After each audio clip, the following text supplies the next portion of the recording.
A very warm welcome back to the Lead2Xceed chat with me, Henry Baye.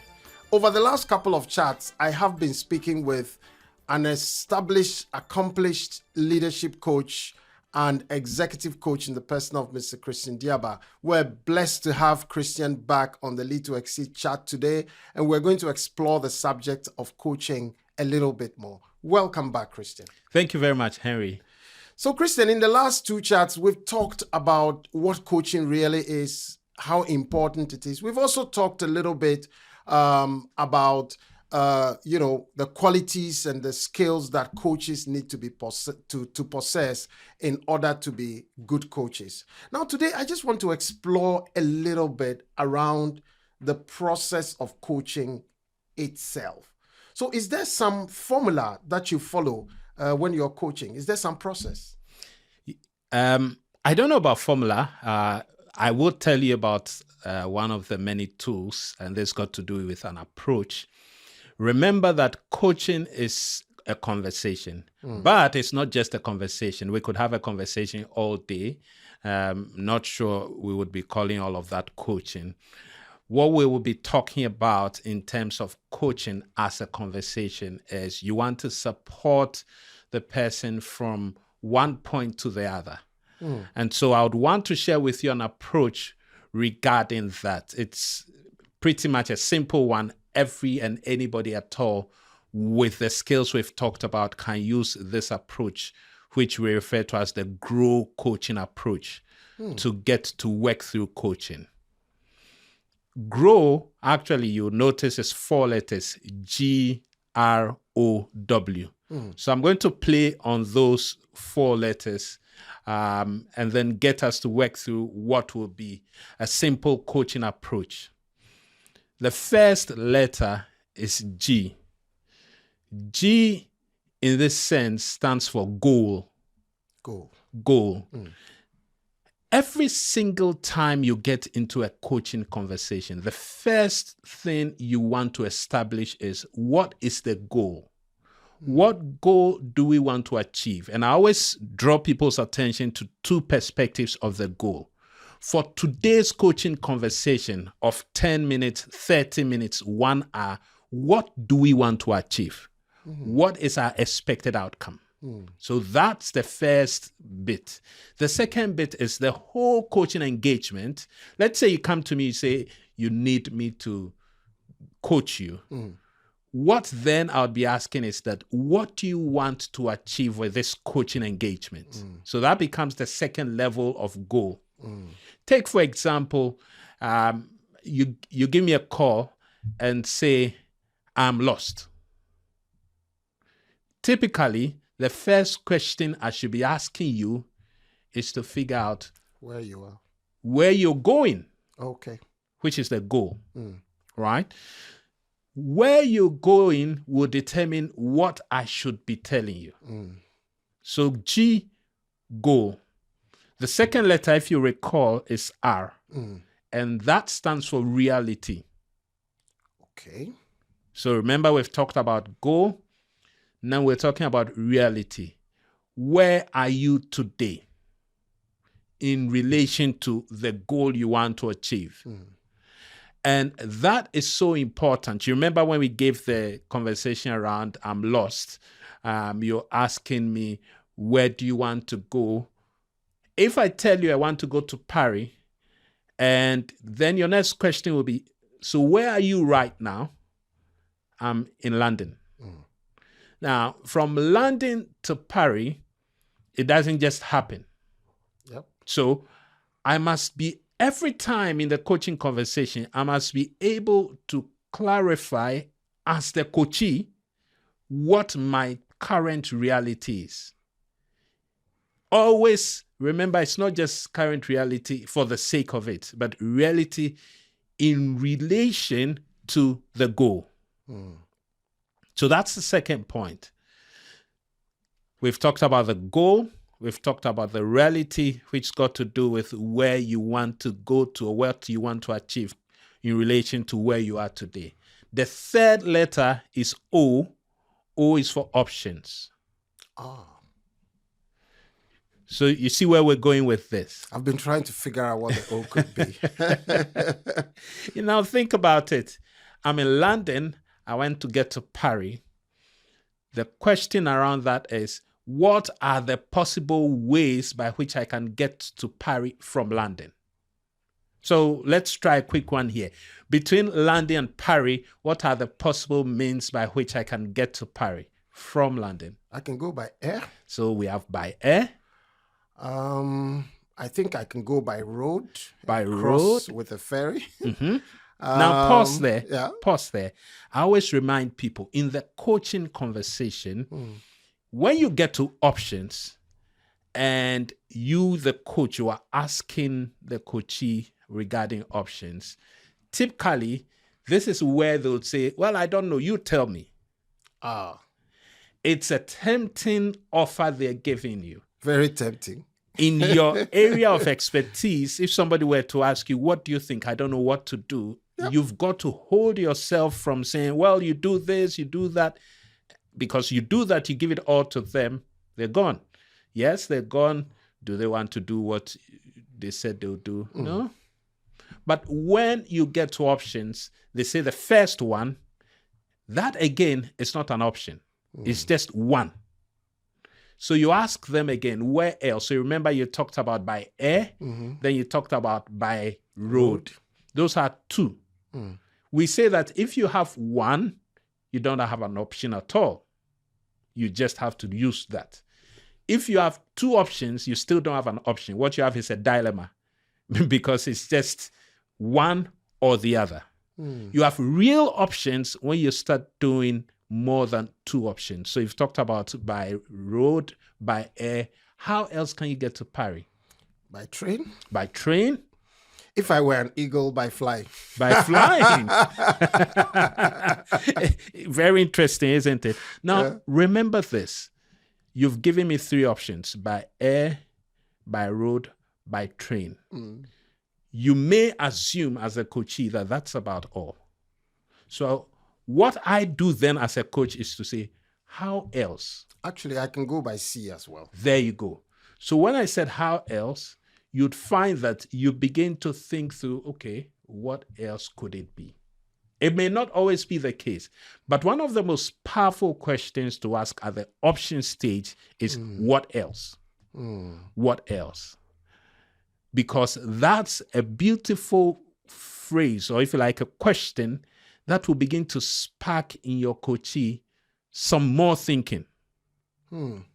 This is really interesting. So, even when you're thinking about decision making, one of the things you think about is your options. If you have one option, you don't have an option. If you've got two, it's a dilemma. Three or more, then you can say you really have options. That's a new one for me, actually, Chris. Super. I like that. Yeah. Which takes us to the fourth letter, which is W. W is either will or way forward. Remember that before W was O, which was what? Options. In that instance where you've listed a number of options as the coachee, the next question I'll be asking is, so of all these options, which one do you want to take first? At that point, what I'm doing is getting you to settle on point of action. I'm getting you to think through objectives. You know, we always talk about SMART goals, SMART objectives. Yes. Now, this is the point at the way forward level where I'm encouraging you to now begin to think beyond what's on your mind to translating that into action. So G for goal, R for reality, O for options, W for will or way forward. Typically, when I've worked through this with you and you get to say that, well, in terms of way forward between Accra and between London and Paris, you've given me options. So which one would you prefer going for? I'll go by air. Great. So you go by air. We could explore further and talk about what are the advantages or opportunities each of the options offers us. But what I've given you so far is the simple approach. And there's always one question I like to ask when the person, the coachee, chooses the option they want to go with. And that's this. On a scale of 1 to 10, where 1 is the least and 10 is the highest level of commitment, tell me, what is your level of commitment to this particular option you've chosen? Anything less than 8 really needs to be questioned, because this is talking about your own commitment to a proposed option that you want to take into action. Chris, I can see a big temptation here, right? So somebody selects an option that this option has got a lot of pitfalls. I can see a real temptation to want to say, you know what? I know about this option. Yeah. And I know that these are some of the challenges that you can experience, because maybe the coachee is not seeing that and they have a blind side to it. Now, what kind of pitfalls should a coach avoid? Right there in the scenario you've painted is the first pitfall. You as a coach have seen potential challenges with the option a coachee has chosen. The first thing you feel like doing is to say, no, you can't choose this option. It's so and so and so and so. Question is, says who? Says you or the coachee? So that's the first option.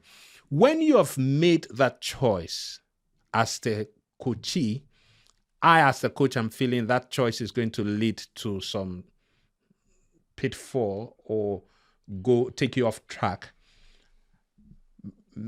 Make sure that in each of the options that I'm working with you on, I'm helping you to explore what potentially does this mean? What are the opportunities or advantages that go with this? In doing that, I'm also helping you to think through the options you were coming up with. Yeah? At the same time, I'm getting you to think more deeply, such that if the option you gave was just something out of the blue, the more deeply you think about it, the more you mentally work into the process of action.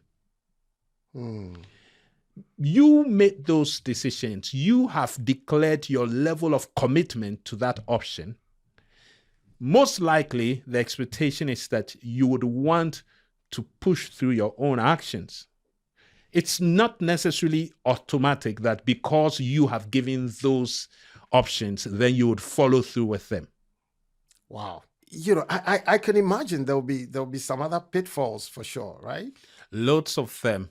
Let me just give you quickly 1 or 2 more. And the next one really to talk about is where you stand in a place of disbelieving or condemnation for your coachee.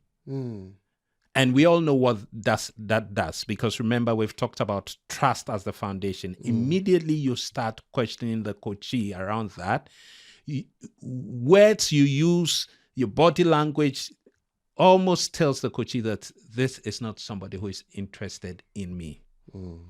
It takes away that sense of a safe environment. That is different from being a challenging perspective for the coachee. Yeah. So that's the second pitfall, and something we all as coaches must be very mindful about. It's not just what we say, it's how we say it. It's how we position ourselves in engaging with the coachee.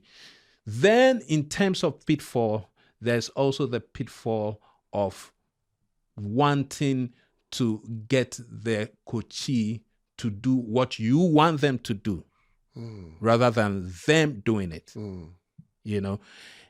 It is okay for the coachee, after having made that suggestion and saying this is the way forward, to go ahead on the way forward and crash land. It is very okay, because what that means for the coachee is one less way of doing things. But they will still take ownership for what they have proposed. Provided the crash land is not fatal, right? I can imagine. So I'll just give you those two, but there's a lot more we can talk about. I can imagine. And Chris, this is what you live and eat and drink. So I know we can go on and on and on and on about coaching, but honestly, this has been amazing chatting with you over these 3 chats about coaching. I have learned loads and loads of stuff about coaching that I didn't know before. And I'm really grateful that we've had the opportunity of speaking. Please look out for our next chat with Chris, where we'll be exploring some other subject beyond coaching. I'm going to be looking at some of Chris's perspectives on some of the big themes that he has picked up from leaders and working with leaders all around the world. As we bring this chat to a close today, as always, if you have a leadership question you would like to ask, or you've got some thought that has been triggered by this conversation, or there's something else you'd like to explore some more, just send us a question or throw a thought to us via this channel, and we'll be too pleased to come back to you. This has been me, Henry Baye, chatting with Christian Diaba on the Lead2Xceed chat. Lead2Xceed, inspiring leaders, multiplying impact. See you soon.